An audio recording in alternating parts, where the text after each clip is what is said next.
This is Where We Live on Connecticut Public Radio. I'm Lucy Nalpathanchel. As 2020 comes to a close, we're revisiting some of our most memorable conversations from the past year. Today, we'll listen back to an episode about New Haven's May Day protest 50 years ago.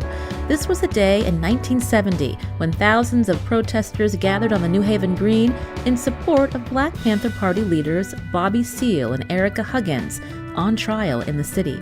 We recorded this conversation on May 15th, 2020. Less than 2 weeks later, George Floyd was killed by Minneapolis police officers. Today, the legacy of those May Day protests resonates even more strongly. In the months that followed, the New Haven Green once again became a gathering place for protesters demonstrating against racial injustice. I want to welcome back to the show on Zoom Paul Bass, editor of the New Haven Independent and co-author of Murder in the Model City, The Black Panthers, Yale, and the Redemption of a Killer. Paul, welcome back. Good morning, Lucy. It's so nice to hear your voice. Nice to hear you as well. I wanted to start off by playing a clip by Charles Quinn, who was reporting for NBC News back on May 1st, 1970. For days, the city's been filled with rumors that gangs of extremists were coming to New Haven, bent on violence and destruction. More than half of Connecticut's 700 state troopers were ordered to the city. They were kept out of sight, far from the downtown area. The Connecticut National Guard was also mobilized. In addition, 4,000 paratroopers and Marines were flown into military bases not far from New Haven. They were not used. The National Guardsmen were also kept well out of sight. After the rally started, some units were quietly stationed along side streets near the town green. Most of the demonstrators never knew they were there. And that audio from the Vanderbilt Television News Archive. So hearing this clip, Paul, describe what New Haven looked like on that day. Well, on May 1st, 1970, it was a ghost town. Stores were boarded up. People were staying home or leaving town. And there was this feeling, this ominous feeling in town that something terrible might happen. And yet there was also going on amid that feeling among some people that society was at a turning point and that we could find beauty and meaning. Back in 1970, New Haven was having a rally to support Black Panthers who were on trial in connection with a murder that had taken place in the city. And I do believe it was the civil rights trial, the political trial of the century. We had the Cinque Amistad trial in the 1800s. And this one really was framed as whether it was possible for a Black revolutionary to have a fair trial in America. Now, if that took place at a different time, it might not have caused as much attention. But this was also a time when American society was torn apart. We were now in the sort of twilight of the earlier phase of the civil rights movement, where people felt that despite progress with voting rights and desegregated lunch counters, which is, very, very important, that there was a limit to how much society was going to change, and there were deeper underlying injustices. And then there was big debate on what next steps are. And the Black Panthers were one group that were in the lead of that discussion. So when this murder trial was taking place, it got national attention about whether it was going to be a fair trial. In fact, I was just looking up the number because I had forgotten it, just to pick jurors for this trial. They had to question over 1,000 people over 17 weeks. It was a record in Connecticut because there were such strong biases in the community against the Panthers. And so groups that support the Panthers said we're coming to town, mostly white groups, saying we're going to burn down New Haven. Yale canceled question classes. People board up their shots. Despite what that news report said, people saw tanks in the streets. The National Guard's person I spoke to remembered how scared he was because he heard that they were going to shoot people. And really what happened at Jackson State University a couple of days later and at Ohio, at Kent State University in Ohio, was believed to be the plan for New Haven. National Guard people were told if they shot an unarmed protester dead, they were going to not get in trouble, which is what happened those other places. I guess from the research I did on the book, I kept hearing about this trial. Being a reporter in Haven for 40 years, this becomes the thing you hear about. It has a legacy that touched everybody in our community. We still talk about what it means, but a lot of secrets came out over the years since then.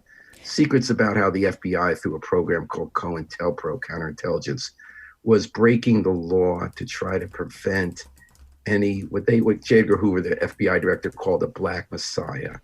Any leader of color had to be stopped from succeeding, even if it meant death, and that there were illegal means used to prevent that from happening. So in New Haven, for instance, there were a lot of COINTELPRO papers I obtained that showed that they were trying to get Panthers to kill each other, which happened. So then for this trial, the reason it caused such attention was that the people who actually committed the murder were caught pretty fast. 2 of the 3 of them confessed. The third was convicted. So under any other definition of a murder trial, this was done. But because of the government's desire to take down a dissenting group, they put 2 leaders of the party, national leaders, on trial seeking the death penalty with little to zero evidence they had anything to do with the murder. It wasn't even claimed that they were present. And so that's what unfolded, but let's be fair. That was the moment. And I have a theory that I hope our other guests will see if they contradict. I believe that at a time when so many conspiracies were taking place in American society, that the real conspiracy was that groups that did not agree about how to function in society, the New Haven police that had a red squad illegally wiretapping people, Yale University, the Black Panthers, Black student groups that had their own concerns, were secretly meeting to try to stop the Nixon administration. And Paul, we're going to talk more about what was happening that day behind the scenes, also Yale's role, including the president at that time. But fill in some more details for our listeners. You had mentioned this murder that happened, also putting 2 leaders of the Black Panther Party on trial for that murder, despite there being a lack of evidence. Tell us more about those people, because one of them we'll be talking with soon, Ericka Huggins. Right. Well, I'm a little worried about time constraints here. What was compelling to a lot of people was how the party was even getting started. It hadn't been around that long in New Haven at that point. It got formed in February of the same year. New Haven was later to have a Black Panther Party because we had so much anti-poverty money flowing that people were kind of sedated by it. But Ericka Huggins came to New Haven to bury her husband. Her husband was born in New Haven. His name was John Huggins. He was sort of one of those young people thought were going to go do great things in life. He was a Black Panther shot dead by a member of a rival Black nationalist group in LA in a shootout by someone who was working with the FBI. Ericka Huggins, young woman in her early 20s, comes to bury her husband. And she had been arrested after her husband was murdered. And she comes to start a chapter. And then one day, a few months later, in the basement of an apartment complex called Ethan Gardens, which was one of those idealistic model cities programs, a tenant co-op. In the basement, this kind of like wild guy from New York who'd been kicked out of the Panthers, brought back in, brings someone who says, here's a spy. And it was kind of believable because I've learned in doing this book that half the members who would attend meetings were spies. I've talked to the spies, I've talked to people before the spies, it was true. But part of the insidiousness of that kind of government program is you never know who the spy is, so everyone is suspect. So they tortured and killed this guy who everyone immediately believed was not a spy, named Alex Rackley. And that was the murder. The police department knew they were killing him. I've talked to the guy who gave the car to the Panthers, who was working as a spy. The police chief at the time wrote about it. They claimed they lost the car when it was driving to a swamp in Middlefield. And they shot him dead and left the body. And then the next day, they raided the Panther headquarters in the middle of the night. One cop went immediately to where a recording of a torture session was kept. So they knew about all that in advance. And that became the case. Bobby Seale was one of the national leaders of the party. He had been in New Haven giving a speech the weekend at the time when the murder occurred. He was at Yale, but he had never actually been physically present or involved in anything that involved what was happening with this, with the victim of this murder torture. So that's what, that was the backdrop. So at the time, the FBI under Hoover were really worried about a violent revolution by the Black Panther Party in America. At the same time, radicals worried about silencing dissent. Again, the tension that built up because of this murder trial, as well as what was going on in the rest of the world, including a very unpopular Vietnam War. You mentioned just a few days later, the students that were killed at Kent State. With me today today on Zoom Paul Bass, editor of the New Haven Independent and co-author of Murder in the Model City, The Black Panthers, Yale, and the Redemption of a Killer. We're going to be speaking with Ericka Huggins in just a couple of minutes. Briefly, Paul, how did this trial end? Well, first, I got to tell you that Bay Day did not turn into the bloodbath. Some right-wing groups did come into town. The Nixon administration said John Dean. There was a bomb that went off at a rink but didn't kill anybody. But the trial was interesting. In the end, it was a mistrial. Most people were gonna quit, but there was someone on the jury who wasn't. Who later, Ericka Huggins' attorney, who's now dead, told me that Ericka Huggins had warned against putting this person on the jury, and so it was a mistrial. And the judge, who had a past of making racist comments and was friends with the prosecutors, came and ended up being very sympathetic to Bobby Seale and Ericka Huggins, and concluded that the government had overreached. And he actually said they've done enough time, and they were freed. And it was considered a great victory. And too much time in going now, but what I think, I know we can talk another occasion, I think there was actually a feminist component to this. Mm-hmm. I think that there was something about this trial that showed that male overreach was called out and kind of had something to do with the acquittal, but it's a long story on its side. Again, Paul Bass with us here on Where We Live. I'm Lucy Nalpathanchel. Coming up, we're going to hear from Ericka Huggins. Again, she was put on trial again in 1969 after the murder of a Black Panther named Alex Rackley. We're going to hear from her, and we're going to find out how the struggles involving race and justice then are still relevant in America today. You can join us too. Find us on Facebook and Twitter at Where We Live. This is Where We Live. I'm Lucy Nalpathanchel. We're listening back to our show on the 50th anniversary of New Haven's May Day protests. We recorded this show on May 15th, 2020, 10 days before the death of George Floyd. We just heard from Paul Bass about the events leading up to a very tense and angry day in New Haven in 1970. The Connecticut National Guard and other military were called to the Elm City. The same tension was brewing in other parts of the U.S. On May 1st, 1970, riots were expected in New Haven, but they never came. We're going to hear why that was, but before, let's talk more about the anger from protesters that stemmed from this murder trial of two individuals in the Black Panther Party, a co-founder Bobby Seale and the leader of the party's New Haven chapter, Ericka Huggins. Ericka Huggins joins us now via Zoom. Ericka, welcome to the show. Well, thank you, Lucy. Thank you for having me. And Paul Bass, again, is still with us, editor of the New Haven Independent and co-author of Murder in the Model City, The Black Panthers, Yale, and the Redemption of a Killer. So, Ericka, it was interesting researching for this show. Some of us, including myself, not alive at the time when the Panthers were really gathering and growing in the late 60s, early 70s. They were known in popular culture for their militancy, and they used the Second Amendment to advance their goals, to confront police violence. What drew you to the party? Love for the people in my communities drew me to the party. Mm-hmm. I didn't come with anger. I do think, though, that if people are treated in a way that is inhumane, it's fine to respond in defense of their humanity. And by that, I mean that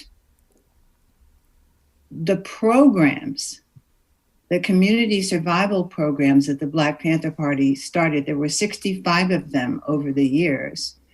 The very first being the monitoring of police abuse, and the second and most popular one, and one that I worked with closely, the Breakfast for Children program. And so the violence that I experienced growing up and as a young adult, which drew me to the Black Panther Party, wasn't coming from my communities. Mm-hmm. So, but Lucy, if you don't mind, I want to just say thank you to all of the people who showed up on that day, and every day, as a matter of fact, during the trial, to support Bobby Seale and I.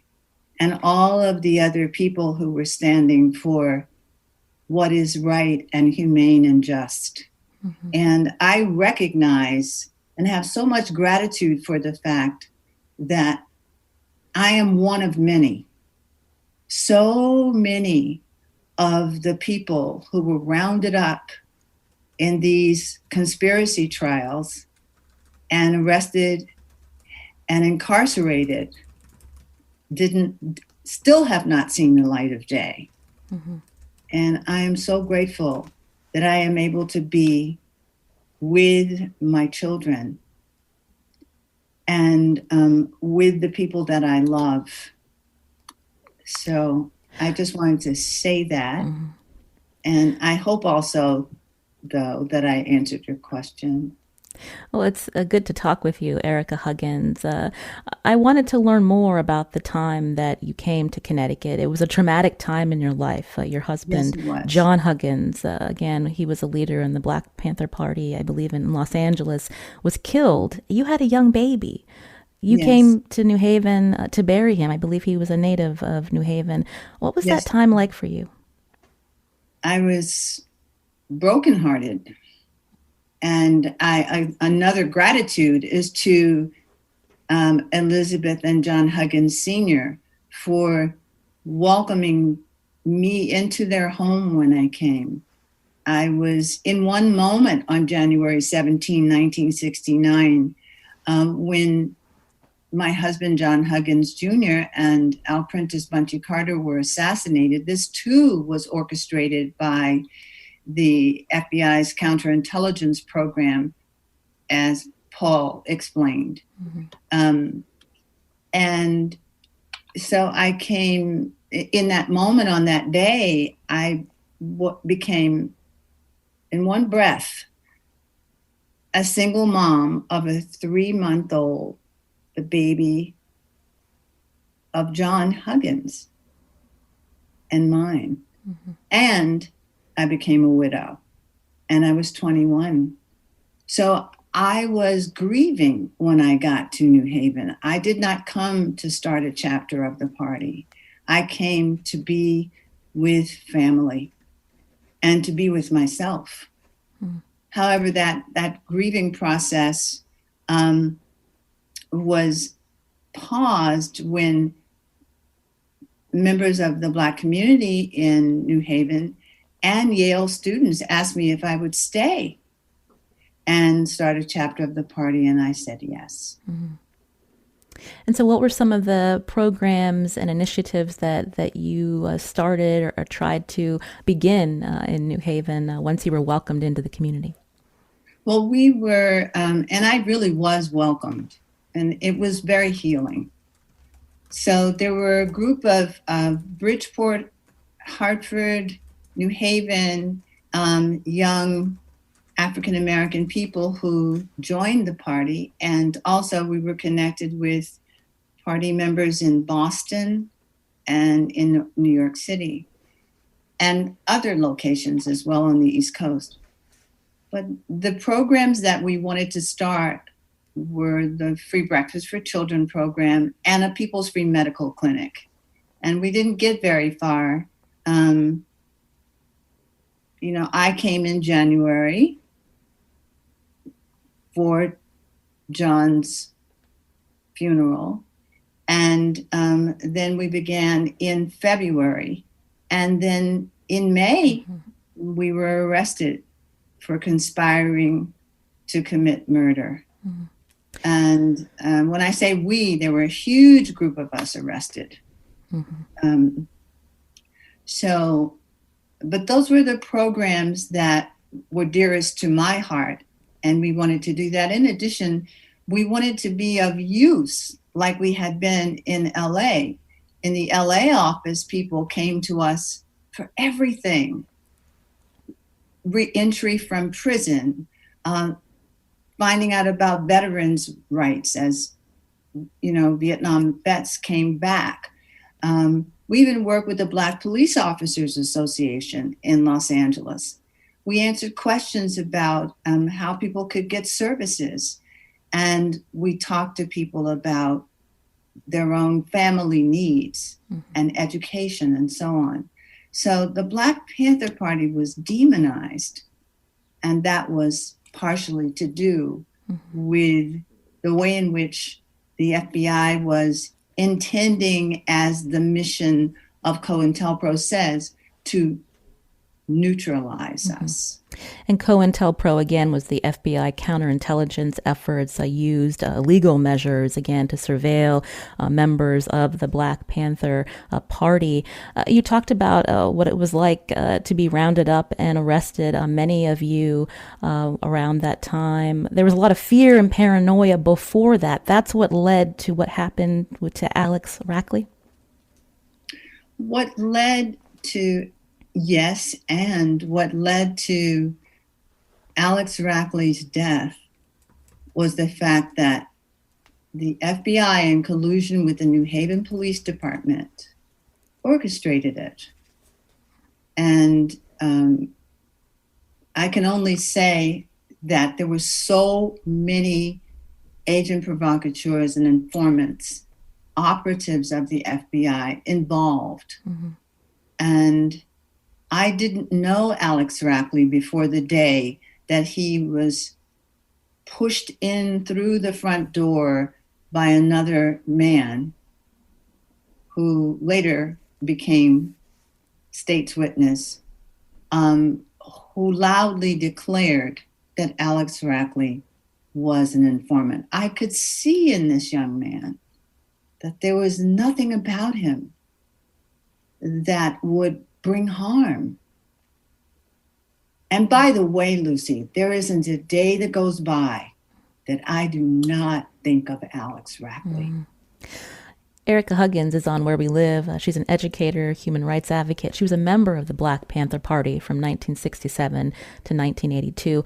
Also with us is Paul Bass, editor of the New Haven Independent, co-authored Murder in the Model City, The Black Panthers, Yale, and the Redemption of a Killer. Paul, I wanted to bring you back into the conversation. Give us some more context to what Ericka said about the FBI and New Haven police being involved when Alex Rackley was murdered, about the informants and others who were in this as well. Yeah, so during COINTELPRO, it really wasn't an operation that was just to monitor or spy, as you said, Lucy. That was part of it. But they actually had an extensive program of creating problems with the hope of violence. So in New Haven, I had hundreds of pages of FBI documents that showed that they actually tried to teach each other how to sound black. I mean, it would be funny if it didn't involve a death. When they write these false flyers, they put flyers up in the black community about how dangerous the Panthers were. They wrote letters from one Panther to another, pretending that male Panthers, that someone had cheated on the other one's girlfriend and had sex with them. In New Haven, COINTELPRO worked in concert with local police department red squads. And that meant the intelligence division of local police departments would share the information and coordinate. So in New Haven, we had a police office that no longer exists on Court Street, where there were 4 machines working 24 hours a day, illegally recording the phone calls of people. It actually started in the 50s to monitor bookies and political radicals, but turned to be all about the radicals. And in the end, there was a federal lawsuit that the city lost and had to pay people out, where they believed that the most people were monitored illegally per capita in New Haven than any other city in the country. And there's a guy named Kelly Moy who still lives in New Haven, who was one of the people sent in by Nick Pastor, who ran the intelligence division, to check out the Panther meetings. And then when the Panthers were going to take Alex Rackley out, they called Kelly for his car. He said, "Hold on, I'll call you back." And he called Nick. I got this from both Kelly and Nick. I was in the kitchen together. And he said, "Nick, should I do it? I think they're going to kill him." And Nick said, "Give him the car." And then they had 3 people in cars, police department, waiting and watching them as they drove out. I mean, so it was deep. It was war. And, when we look back in history, a lot of people are skeptical that there ever could have been, because the other thing was going on at the time is that worldwide, more than 50 colonialist governments have been overthrown by liberation movements. So it's hard for us to get in the frame of mind of people back then.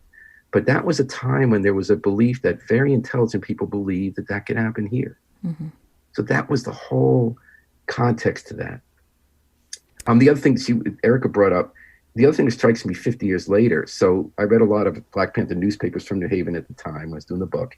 And I came to realize that a lot of things I cover in New Haven every day for 40 years were actually issues first identified in those local newspapers.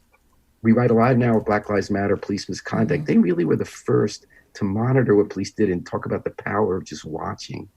They talked about sickle cell anemia before people did. We just opened the Michelle Obama House in New Haven, the first in New England, about drug abuse's toll on the community, hunger. We now have free breakfast everywhere, and the role of women in social movements and in families.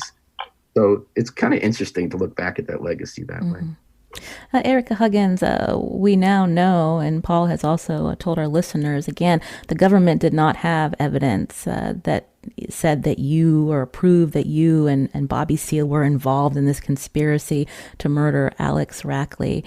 This trial did center on the fact that he was murdered. He was a young man who Black Panther Party members interrogated, tortured, eventually murdered. Again, your voice was on these tapes, also interrogating this young man at the time. Looking back, again, you were a young woman. You had just lost your husband. You had a young baby. You were working within this party to make a difference in the community. But looking back at those events, what are your regrets? You said that there's not a day that goes by that you don't still think of him. Well, first of all, there are a number of things I would like to say. One is that I came grieving the death of my husband. And it wasn't a rival gang or rival organization that assassinated John and Bunchy. It wasn't the Black Panther Party that orchestrated any of that, nor members of it. But there was so much infiltration. And I want to say that that infiltration existed in New Haven. So at the time that John and Bunchy were killed, that would be Al Prentice Bunchy Carter. I was aware that something bigger, something more powerful was at play. And I had that same feeling in New Haven. We were all, Lucy, held hostage in that house. And so, though I didn't know Alex Rackley before I met him that day, when somebody brought him to that house, someone I did not know, someone who I don't believe was healthy or well at all, someone violent in a very direct way, and especially with women, encouraged me to do what you mentioned about interrogating Alex. We were all at the whim of this man who never once was kind, especially not to women. And then the trial itself was very male-centered, sexist, and sometimes misogynistic. Mm-hmm. By that I mean, when I was on the witness stand, I was badgered. And the judge, who, as Paul said, who became very gentle and kind, could see this and stopped the district attorney and asked if I wanted to take a pause. I thought that was humane. Mm. I was being badgered not about Alex Rackley, but about being a woman, about being a discredit to my husband. And I was asked how many sexual partners I had. Do you see? I'm trying to let you know that this was deeper than anything I could have imagined. Mm. When you were on that witness stand again, being grilled by prosecution, as you mentioned, asking those kinds of questions, did you think that at the end that you would ever get a fair trial as a woman? No, I did not. But thank goodness for another gratitude for the legal team that supported Bobby and I. Charlie Gary and a very wonderful local attorney with national impact, Catherine Rohrbach, Katie, who became my friend during those 2 years. She was one of the only people I could see regularly other than my baby daughter brought to visit me for 1 hour every Saturday by John's mother, Elizabeth Huggins. So that legal team became my voice. So Katie, being the very strong and powerful attorney and great human being that she was, spotted it immediately. And also I told her what it was like to be in that house held hostage by this unfortunately unhealthy man. I don't know who he worked for. I wouldn't call him a Black Panther Party member. So that, I just wanted to say these things because I'm the one who was there. This is a part of my life. Mm-hmm. This isn't just, me reporting. Mm-hmm. So the days after the mistrial and I was able to walk freely, Bobby Seale was not. He was handcuffed and extradited to Chicago to stand trial, that horror of a trial where he was bound and gagged for wanting to defend himself. You're hearing Ericka Huggins on Where We Live via Zoom today. She's an educator and human rights advocate, also a member of the Black Panther Party from 1967 and 1982. Paul Bass is also here, editor of the New Haven Independent and co-author of Murder in the Model City, The Black Panthers, Yale, and the Redemption of a Killer. I'm Lucy Nalpathanchel. Again, this is Where We Live. Now that we understand more about the trial of Ericka Huggins and Bobby Seale, which led to the widespread protests, what prevented the violence from breaking out on May 1st, 1970 in New Haven? Yale University played a big role. We're going to hear about that and talk to former Baltimore Mayor Kurt Schmoke, who was a Yale student at the time. You can join us too. Find us on Facebook and Twitter at Where We Live.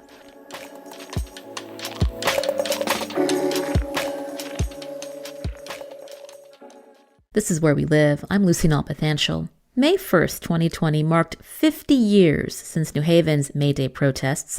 We're talking about the significance of that day in 1970.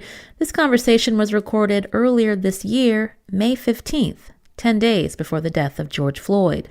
After seeing violent clashes between police and protesters in cities around the country in recent months, the story of New Haven's May Day protests 50 years earlier feels even more relevant today.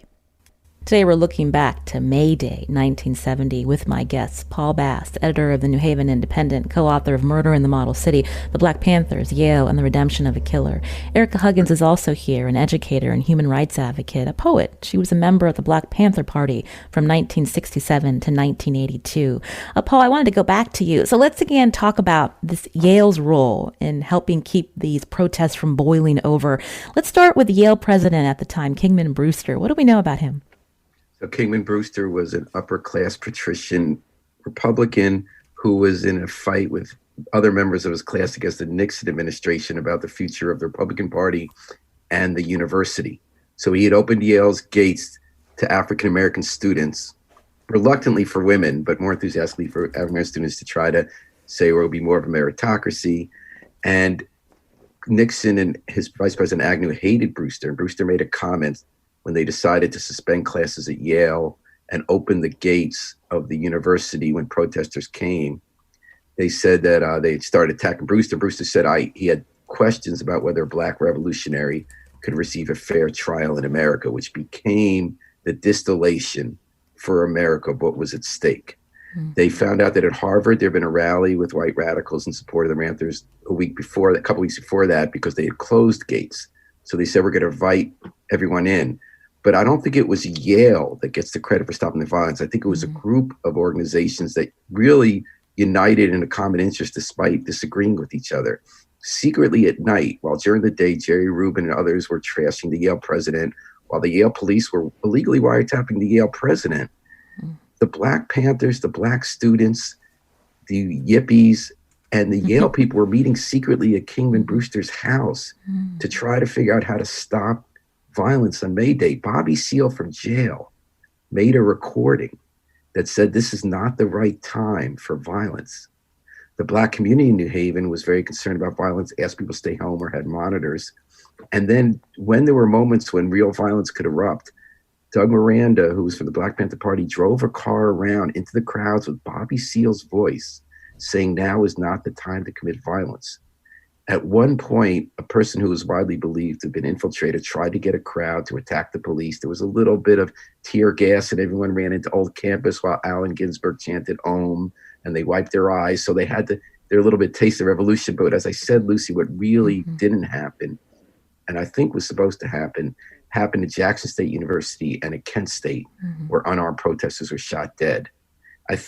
I believe, and this is just a theory now, okay, I gave you facts before.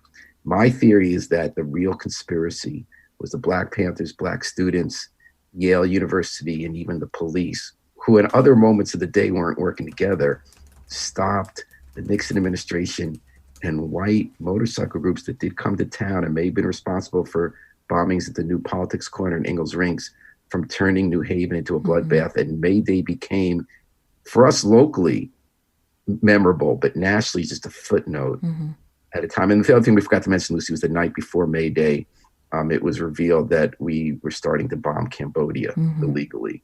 And that obviously upped the ante among people who were protesting. Thanks for the context, Paul Bass again. Let's hear from one of the Yale students at the time who helped keep the peace. Joining us now on the phone, Kurt Schmoke, former mayor of Baltimore. He's currently the president of the University of Baltimore. Back then, he was a member of the Yale class of 1971. Kurt, welcome to the show. Well, thank you very much for having me. We heard Paul talk about the Yale students that helped keep the peace. You were one of them, one of the Black student leaders who became an important voice on campus during that time. Talk about your role that day and how you were able, again, to keep it peaceful in the Elm City. Well, I think Paul touched upon some important facts. The student reaction varied. We had students who were fearful and left campus, went home really for that weekend, but many others stayed and wanted to convey a message to those who were coming into New Haven that we were going to welcome them, that we were going to be accommodating and not confrontational. We also had some support from the Yale faculty. I think I mentioned, or maybe it wasn't mentioned before, that I was able to speak at a Yale faculty meeting. That's an unusual thing to happen. In fact, I'm told that was the first time that a student spoke to a full faculty meeting. But they responded pretty well by conveying a message of support for the students, and so that helped us as we thought about ways in which we could be accommodating to those who were coming into New Haven. Kurt, what did you tell the faculty at that meeting? Well, I told them that the student reaction was mixed and that we were looking to them as leaders, that they were the institutional leaders, and that other people, adults like the President of the United States and some others had failed in their moral leadership role, and we simply asked them to take a stand. Which they did, and that really helped a lot of students in terms of our reaction to those who were coming into New Haven. And I'll just give you a quick example. A year before this incident, I and a number of other students had proposed the creation of a child care center, which the university didn't have at the time. we were doing a lot of work, and then we noticed that a lot of these demonstrators coming in actually had little kids. So we converted our residential college, Davenport College, to a daycare center for the period of that May Day demonstration and the day before and the day after. So that's unlike some other universities that would have, the thought of converting a dorm or the residential college to daycare for protesters, wouldn't have been acceptable, but it was acceptable here at Yale. When May Day finally came, what are some of the memories that stick out to you that day? Well, one of the real striking memories for me was when National Guard troops came in, and they were lined up along York Street. A number of students, I included, went over to talk to them, and I just remember the how young these guys were, that they really didn't want to be there, and we made a decision to try to be as welcoming as we could under the circumstances. But that really struck me, the age of those guards. And then the other memory, of course, Paul made reference to tear gas on the that was launched on the old campus. That was kind of a strange memory of somebody sitting there reading poetry while there's tear gas around, but that actually occurred. Kurt Schmoke, we've mentioned earlier on the show, just days later, 4 unarmed students were shot dead by the Ohio National Guard at Kent State. Looking back, a sense that things could have really gone differently if you and others hadn't worked really hard to keep the peace. Absolutely. When I think about it, I do think about Jackson State and Kent State, the things that occurred there. And I know that a lot of work, some that I was not even aware of, because there were a number of African-American students who were working in the community. I was working mostly in the university to help make sure we had a safe environment, but other students were working in the community. So we were just very fortunate that we had leadership from our president and the faculty, students and others, and even the campus police were accommodating. So that was stand in stark contrast to what happened at Kent State and Jackson State. Well, I want to thank Kurt Schmoke for joining us here today on Where We Live. Again, former mayor of Baltimore, currently the president of the University of Baltimore. He was a member of the Yale class of 1971. Kurt, thank you for your time. Thank you very much. We just have a few minutes left here on Where We Live. I wanted to go back to Paul Bass and Ericka Huggins, who are still with us on Zoom. Looking back at this time, Paul, and all the reporting that you've done, not only on this particular story, but so much about New Haven, what is the legacy of May Day and the Panther trials that happened in New Haven back then? I guess I boil it down to, we can have justice. It's really hard. It takes a lot of work, and you're up against a lot. And that ideas are powerful. When people really think about that appear in New Haven, when they think about that period, especially people I know in the Black community, the idea of pride, of standing up for yourself unapologetically and demanding justice is such a powerful message, and that it survives some of the toughest times we can live in. Ericka Huggins, I believe you went back to California after this period was over. Talk a little bit about what you see today when we think about how systemic racism still continues, still structural issues around our country. Again, people are still protesting when there is police violence against unarmed individuals. We still see the effects of mass incarceration. How do you reflect on all this? I reflect on it every day, Lucy. However, I do so with something that I learned when I was incarcerated, that my attitude toward all of it has to be focused on uplifting people who may be suffering with all of this information, this daily information. And before I forget, I don't want to forget, I want to thank Kurt Schmoke for being there, doing what he did in New Haven on May Day, but also for all of the work he's done in his life. So back to your question about now, one of the things that I remember being on trial in New Haven, particularly during the jury selection, is that the United States was on trial, that there are systemic inequities that have been there since the inception of the United States. And they haven't been, these systems haven't changed. They haven't transformed. They have changed incrementally.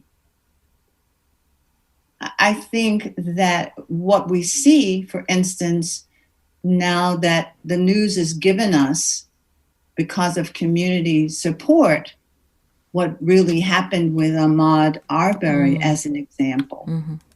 I'm sorry that he is just one of the many. But no person should have to exist in their own neighborhood and be in fear of their life as they're running, as they're walking, as they're living. And so once again, we have an opportunity now that we're slowed down to look at these systems and not just complain about them, but offer our individual humane support in some way that works for all of us. It will continue to exist. Dismantling systems that do not support humanity is a long-term endeavor. But we have to be willing and not just wait for someone else to do it. That was former Black Panther Ericka Huggins. 10 days after we recorded with Huggins, George Floyd was killed by a police officer in Minneapolis, sparking protests in cities across the country, including in New Haven, against police brutality and systemic racism. I'm Lucy Nalpathanchel. Today's show was produced by Carmen Baskoff. Thanks for listening.